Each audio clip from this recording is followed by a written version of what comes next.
أعوذ بالله من الشيطان الرجيم. بسم الله الرحمن الرحيم. الحمد لله الذي أنزل على عبده الكتاب ولم يجعل له عوجا قيما لينذر بأسا شديدا من لدنه ويبشر المؤمنين الذين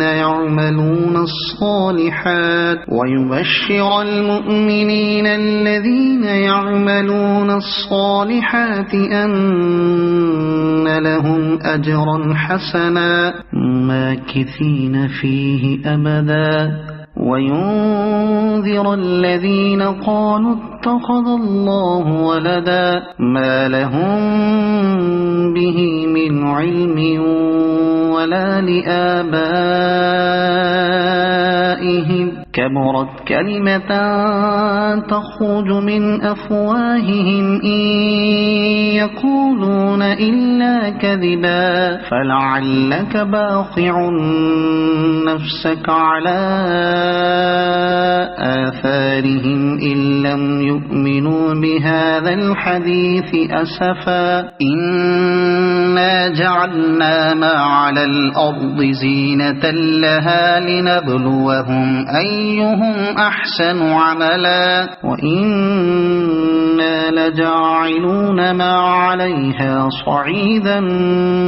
جرزا أم حسبت أن أصحاب الكهف والرقيم كانوا من آياتنا عجبا إذ أوى الفتية إلى الكهف فقالوا ربنا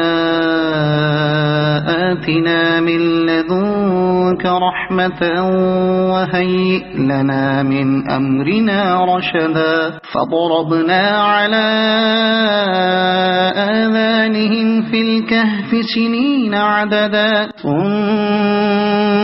بعثناهم لنعلم أي الحزبين أحصى لما لبثوا أمدا نحن نقص عليك نبأهم بالحق إنهم فتية آمنوا بربهم وزدناهم هدى وربطنا على قلوبهم إذ قاموا فقالوا ربنا رب السماوات والأرض لن ندعو من دونه إلها لقد قلنا إذا شططا هؤلاء قومنا اتخذوا من دونه آلهة لولا يأتون عليهم بسلطان بين فمن أظلم ممن افترى على الله كذبا وإذ اعتزلتموهم وما يعبدون إلا الله فأووا إلى الكهف ينشر لكم ربكم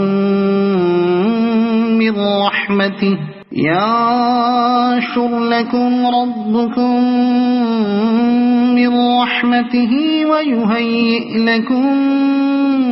من أمركم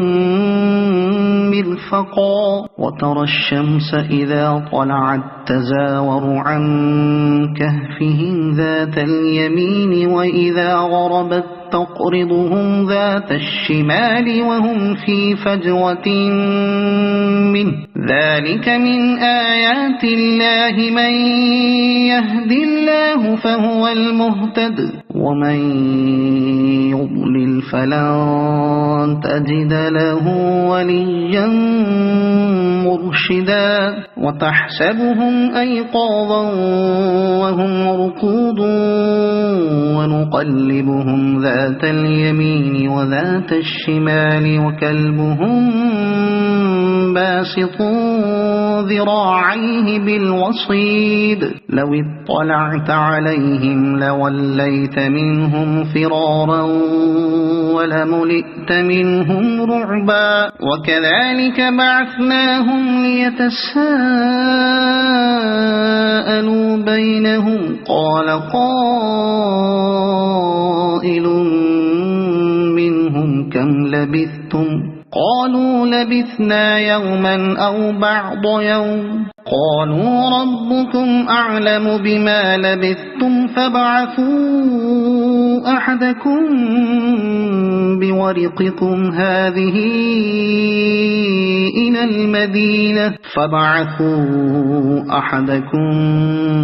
بورقكم هذه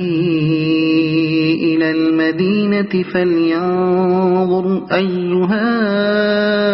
أزكى طعاما فليأتكم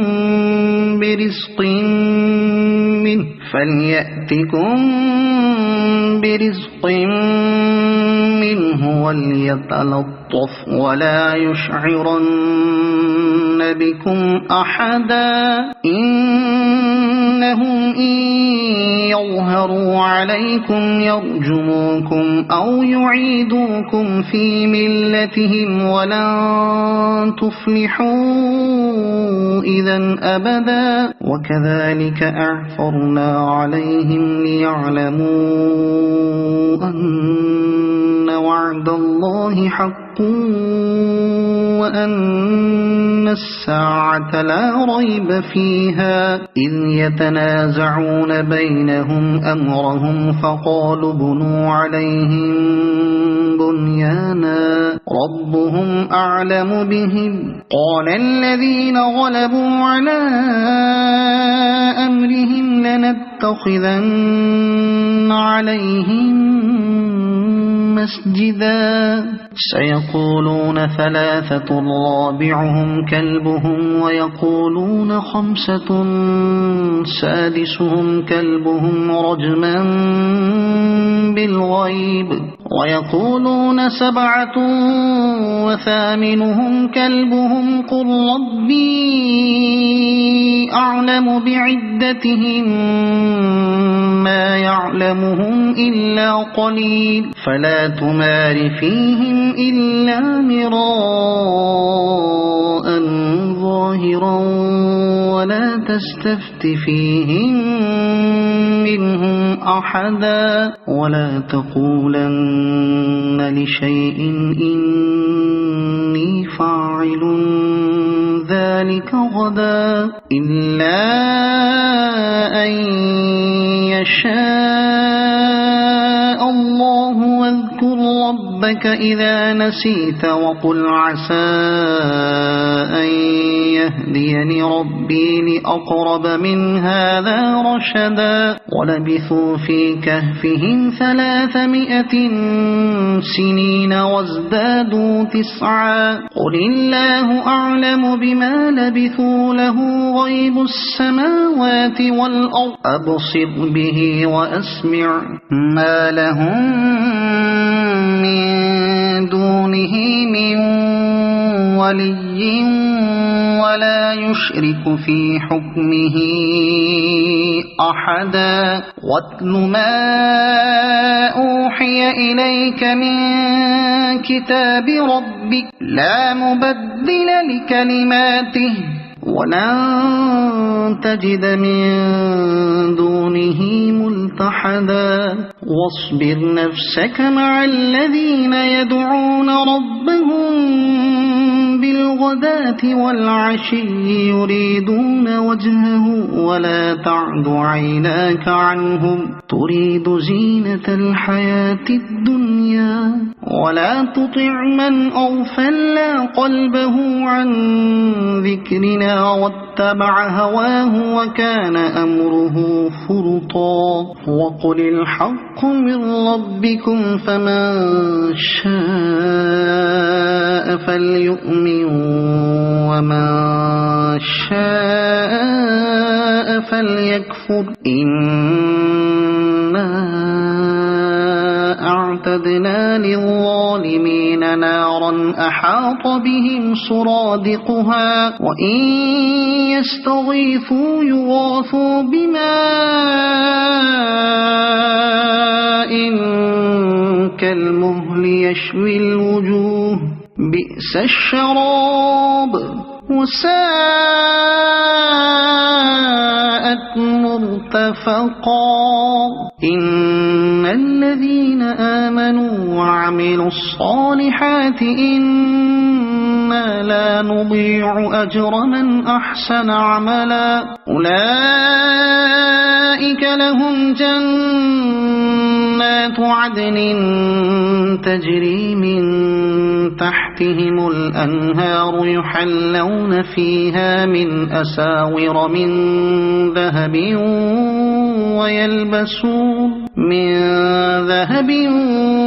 ويلبسون ثيابا خضرا من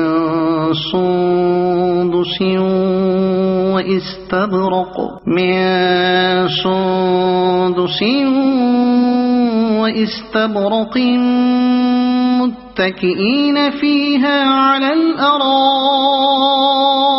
واستبرق متكئين فيها على الأرائك نعم الثواب وحسنت مرتفقا واضرب لهم مثل الرجلين جعلنا لأحدهما جنتين من أعناب وحففناهما بنخل وجعلنا بينهما زرعا كلتا الجنتين آتت أكلها ولم تظلم منه شيئا وفجرنا خلالهما نهرا وكان له ثمر فقال لصاحبه وهو يحاوره أنا أكثر منك مالا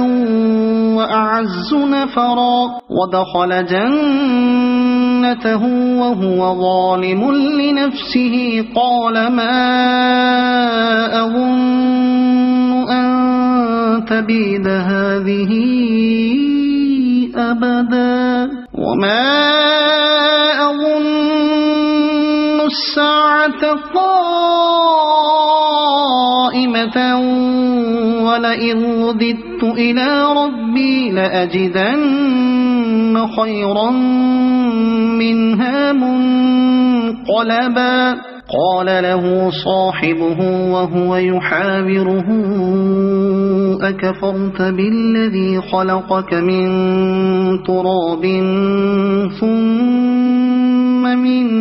نطفة ثم سواك رجلا لكن هو الله ربي ولا أشرك بربي أحدا ولولا إذ دخلت جنتك قلت ما شاء الله لا قوة إلا بالله إن ترني أنا أقل منك مالا وولدا فعسى ربي أن يؤتيني خيرا من جنتك ويرسل عليها حسبانا من السماء فتصبح صعيدا زلقا أو يصبح ماؤها غورا فلن تستطيع له طلبا وأحيط بثمره فأصبح يقلب كفيه على ما أنفق فيها وهي خاوية على عروشها ويقول يا ليتني لم أشرك بربي أحدا ولم تكن له فئة ينصرونه من دون الله وما كان منتصرا هنالك الولاية لله الحق هو خير ثوابا وخير عقبا واضرب لهم مثل الحياة الدنيا كماء إن أنزلناه من السماء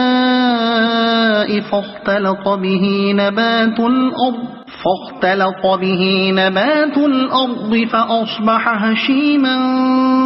تذروه الرياح وكان الله على كل شيء مقتدرا المال والبنون زينة الحياة الدنيا والباقيات الصالحات خير عند ربك ثوابا وخير أملا ويوم نسير الجبال وترى الأرض بارزة وحشرناهم فلم نغادر منهم أحدا وعرضوا على ربك صفا لقد جئتمونا كما خلقناكم أول مرة بل زعمتم أن لن نجعل لكم موعدا ووضع الكتاب فترى المجرمين مشفقين مما فيه ويقولون يا ويلتنا ما لهذا الكتاب لا يغادر صغيرة ولا كبيرة إلا أحصاها ووجدوا ما عملوا حاضرا ولا يظلم ربك أحدا وإذ قلنا للملائكة اسجدوا لآدم فسجدوا إلا إبليس كان من الجن ففسق عن أمر ربه أفتتخذونه وذريته أولياء من دوني وهم لكم عدو بئس للظالمين بدلا ما أشهدتهم خلق السماوات والأرض ولا خلق أنفسهم وما كنت متخذ المضلين عضدا ويوم يقول نادوا شركائي الذين زعمتم فدعوهم فلم يستجيبوا لهم وجعلنا بينهم موبقا ورأى المجرمون النار فظنوا أنهم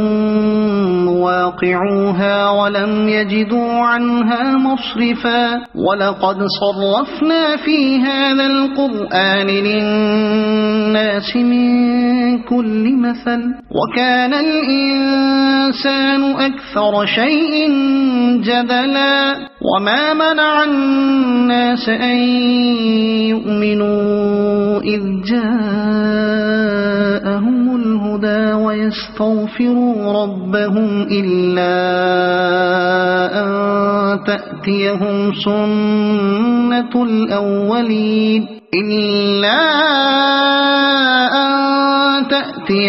سنة الأولين أو يأتيهم العذاب قبلا وما نرسل المرسلين إلا مبشرين ومنذرين ويجادل الذين كفروا بالباطل ليدحضوا به الحق واتخذوا آياتي وما أنذروا هزوا ومن أظلم ممن ذكر بآيات ربه فأعرض عنها ونسي ما قدمت يداه إنا جعلنا على قلوبهم أكنة أن يفقهوه وفي آذانهم وقرا وإن تدعهم إلى الهدى فلن يهتدوا إذن أبدا وربك الغفور ذو الرحمة لو يؤاخذهم بما كسبوا لعجل لهم العذاب بل لهم موعد لن يجدوا من دونه موئلا وتلك القرى أهلكناهم لما ظلموا وجعلنا لمهلكهم موعدا وإذ قال موسى لفتاه لا أبرح حتى أبلغ مجمع البحرين أو أمضي حقبا فلما بلغا مجمع بينهما نسيا حوتهما فاتخذ سبيله في البحر سربا فلما جاوزا قال لفتاه آتنا غداءنا لقد لقينا من سفرنا هذا نصبا قال أرأيت إذ أوينا إلى الصخرة فإني نسيت الحوت وما أنسانيه إلا الشيطان أن أذكره واتخذ سبيله في البحر عجبا قال ذلك ما كنا نبغي فارتدا على آثارهما قصصا فوجدا عبدا من عبادنا آتيناه رحمة من عندنا وعلمناه من لدنا علما قال له موسى هل أتبعك على أن تعلمني مما علمت رشدا قال إنك لن تستطيع معي صبرا وكيف تصبر على ما لم تحط به خبرا قال ستجدني إن شاء الله صابرا ولا أعصي لك أمرا قال فإن اتبعتني فلا تسألني عن شيء حتى أحدث لك منه ذكرا فانطلقا حتى إذا ركبا في السفينة خرقها قال أخرقتها لتغرق أهلها لقد جئت شيئا إمرا قال ألم أقل إنك لن تستطيع معي صبرا قال لا تؤاخذني بما نسيت ولا ترهقني من أمري عسرا فانطلقا حتى إذا لقيا غلاما فقتله قال أقتلت نفسا زكية بغير نفس لقد جئت شيئا نكرا قال ألم أقل لك إنك لن تستطيع معي صبرا قال إن سألتك عن شيء بعدها فلا تصاحبني قد بلغت من لدني عذرا فانطلقا حتى إذا أتيا أهل قرية استطعما أهلها فأبوا أن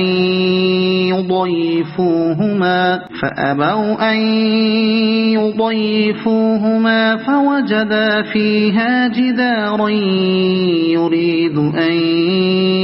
ينقض فأقامه قال لو شئت لاتخذت عليه أجرا قال هذا فراق بيني وبينك سأنبئك بتأويل ما لم تستطع عليه صبرا أما السفينة فكانت لمساكين يعملون في البحر فأردت أن أعيبها وكان وراءهم ملك يأخذ يأخذ كل سفينة غصبا وأما الغلام فكان أبواه مؤمنين فخشينا أن يرهقهما طغيانا وكفرا فأردنا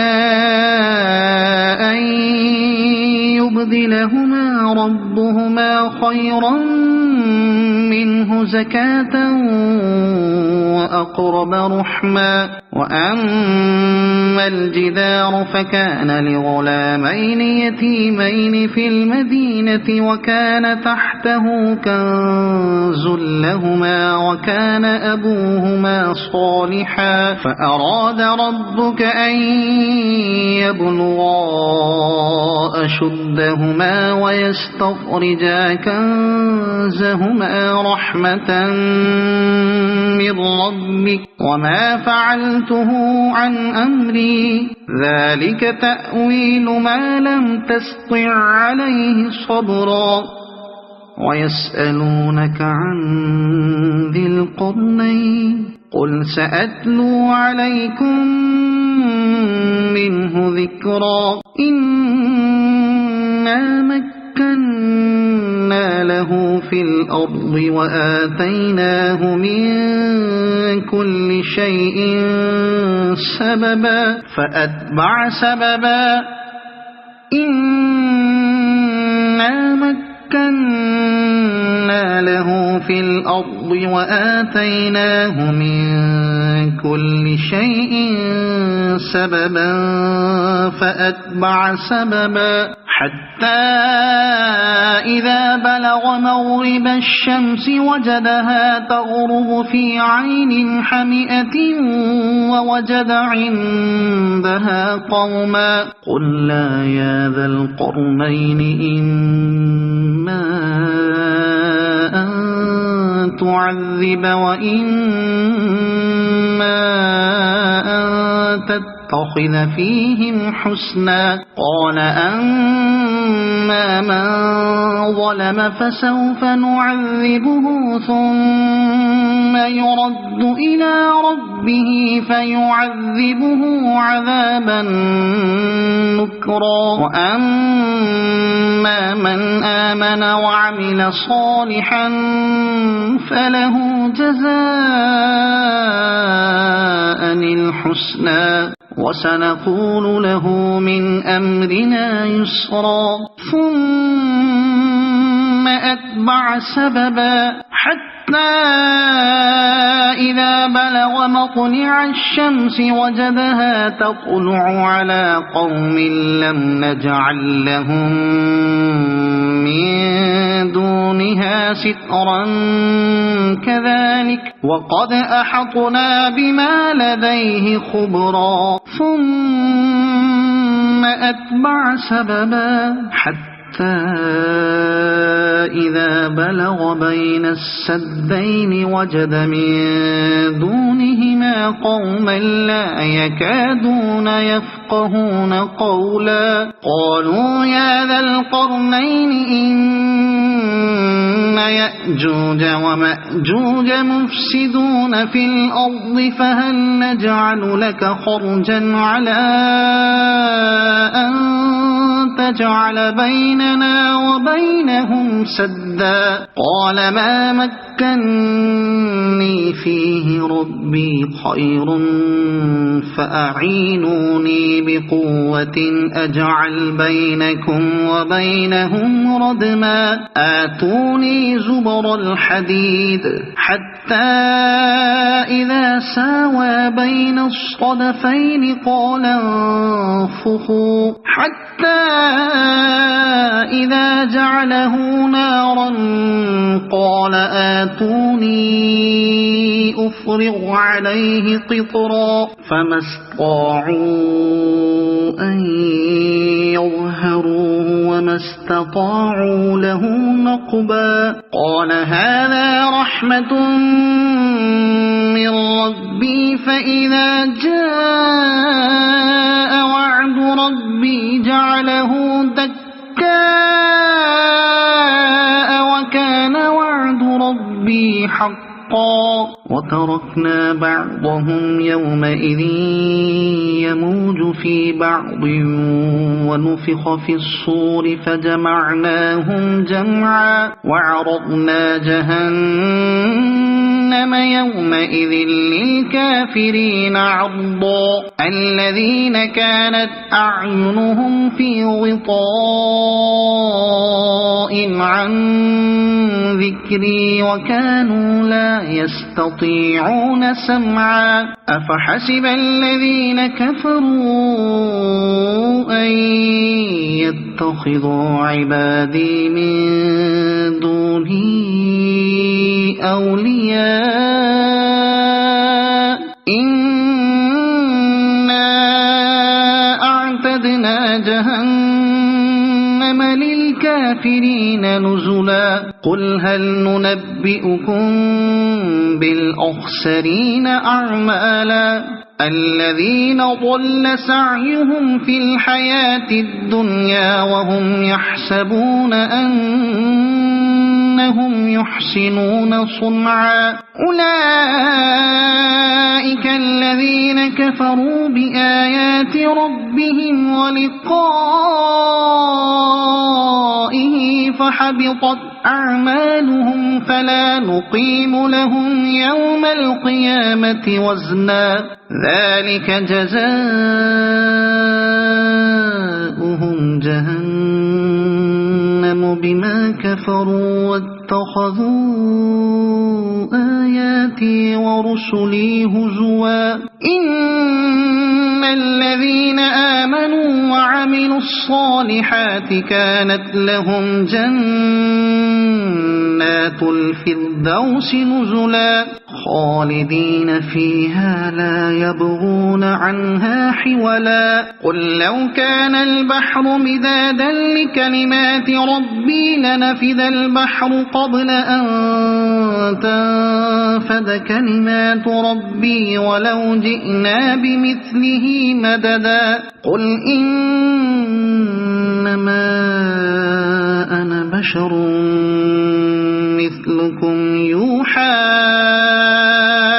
إلي أنما إلهكم إله واحد فمن كان يرجو لقاء ربه فليعمل عملا صالحا ولا يشرك بعبادة ربه أحدا صدق الله العظيم.